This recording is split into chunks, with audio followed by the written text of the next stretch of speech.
What is going on? We're going to be doing a FOMC, review. I think this is one of the best FOMCs we have gotten in the last probably year.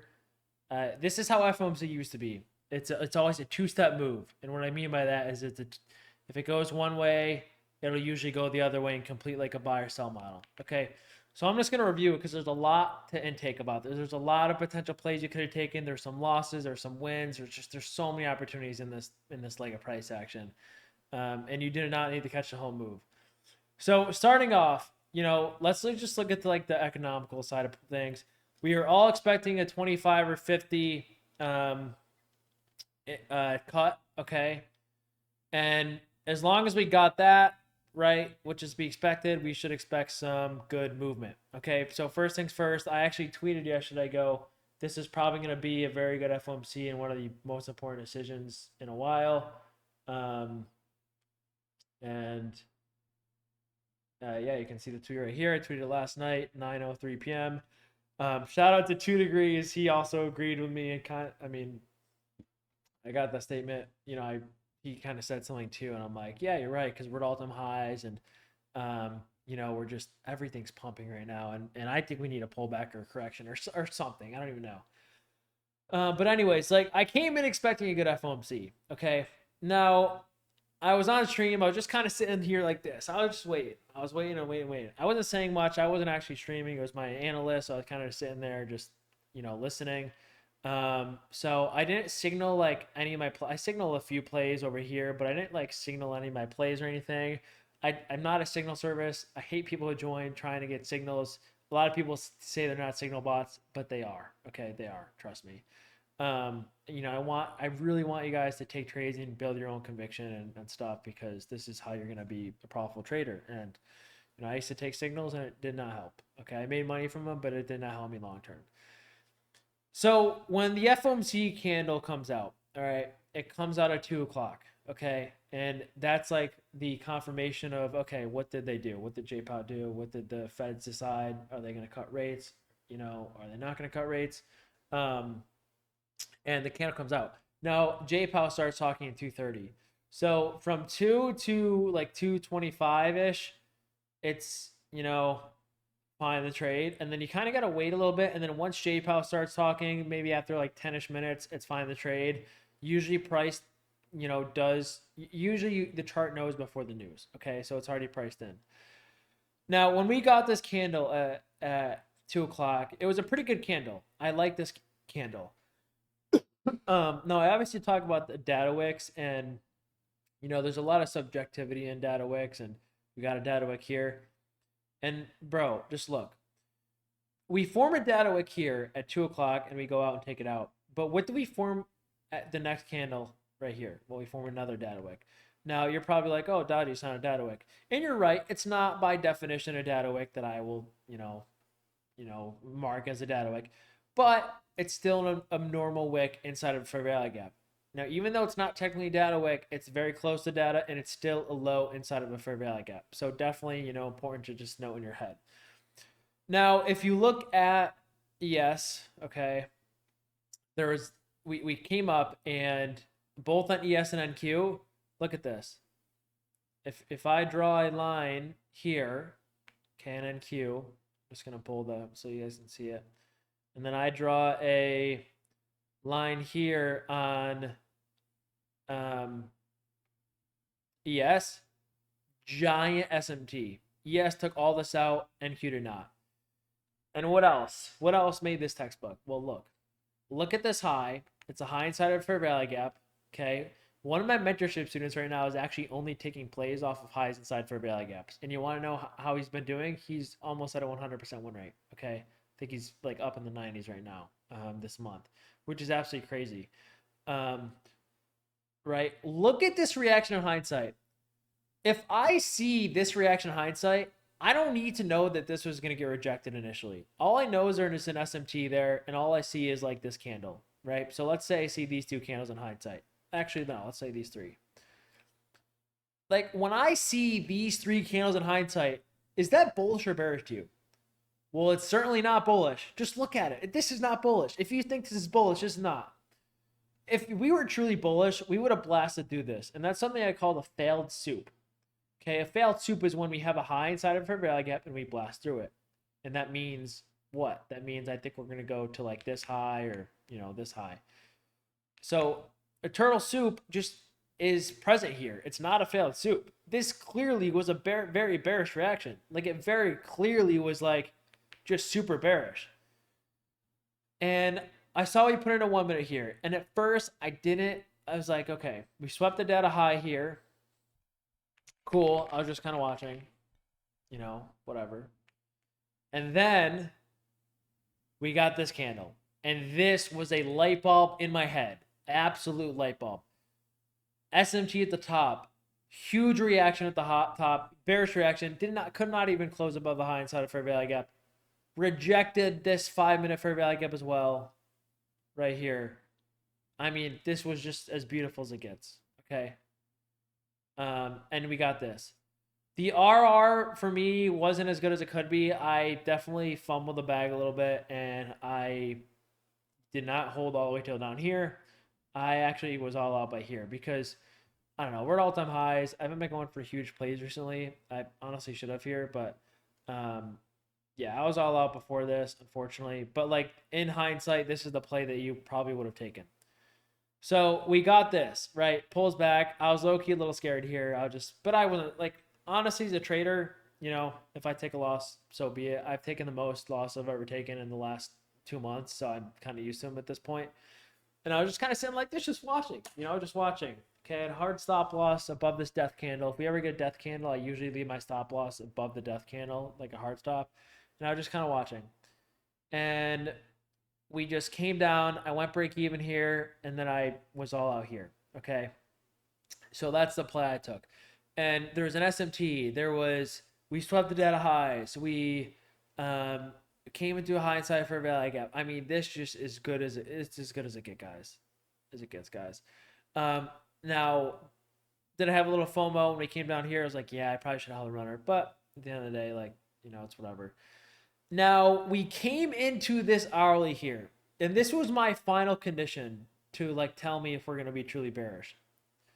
Now, why would this be my final condition? What other fair value gaps do we have below it that are not filled?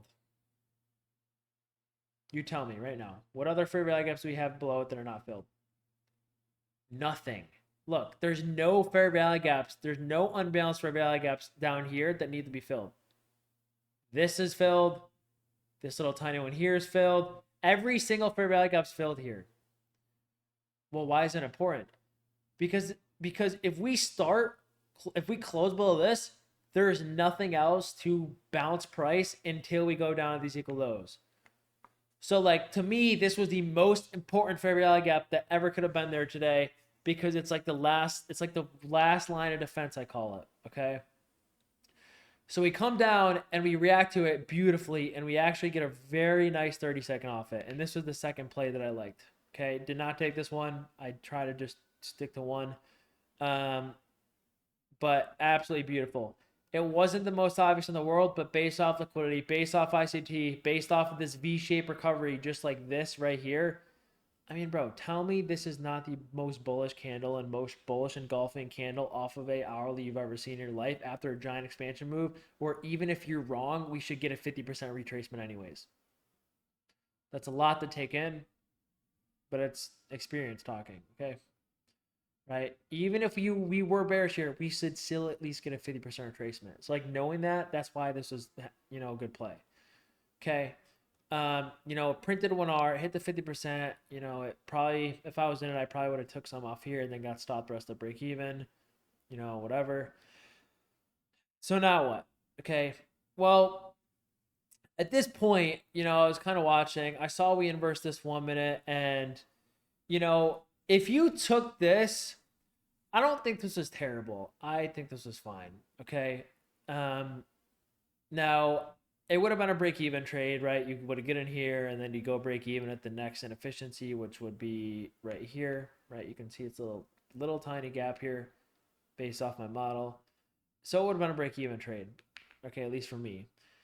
it wasn't a bad trade. I really liked how we were dealing off this, but I would have probably been in the 30-second initially. So like it was kind of like the second trade that you could have taken, which is fine. But if you understand liquidity well enough, like this was enough for me. It's a giant bullish hammer candle, whatever.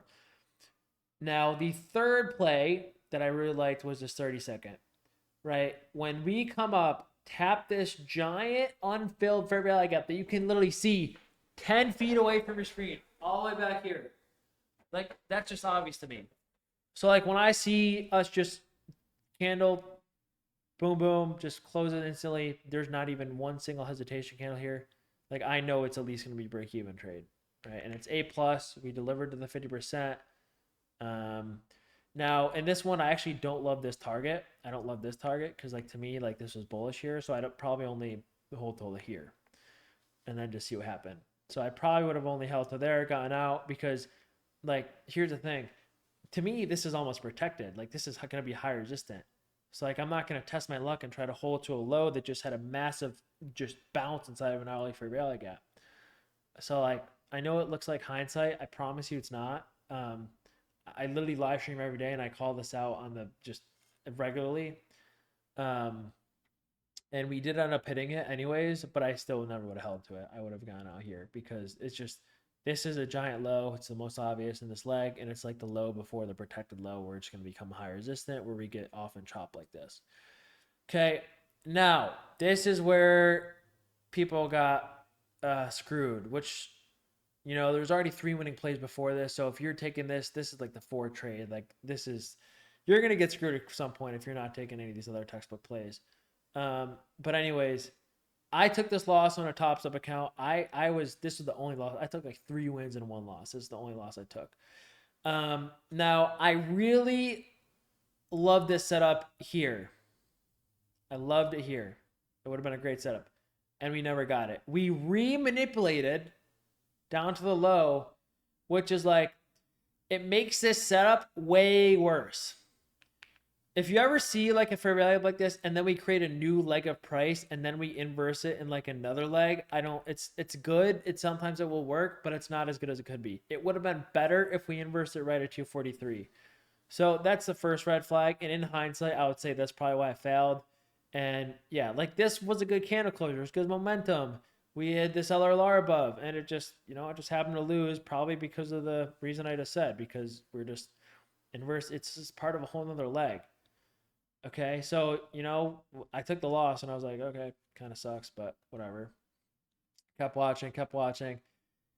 And then I'm like, okay, it looks like we were about to close below us hourly, but there's 2 minutes left, and it before to close, you can see it was 155 or 255 here, right? 5 minutes before the hourly is about to close, we spiked back up.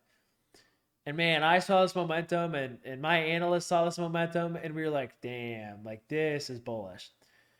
You know, took it on my top steps again. Whatever, cool. I was already done my live count by that point. But yeah, I mean, dude, this just printed. And this was probably, I still think my short was better play.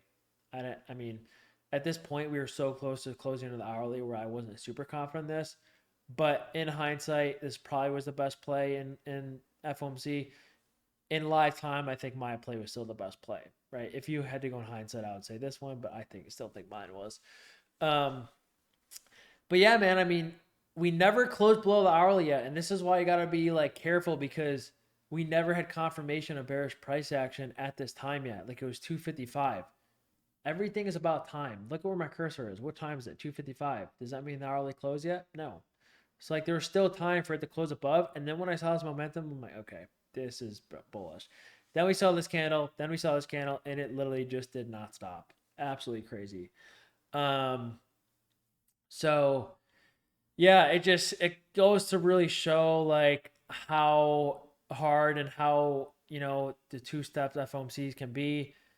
I honestly thought we were going to close below, but just this candle just proves me wrong. And in lifetime, I'm like, okay, this kind of blows, right? And I'm watching price, and you know, I watch footprints sometimes, and the delta flip on this was a lot. And I'm like, okay, we're probably not going to close at that point, and we just pumped, right? And where we pump back to the high, which goes back to the thing of FOMC being a two-step move.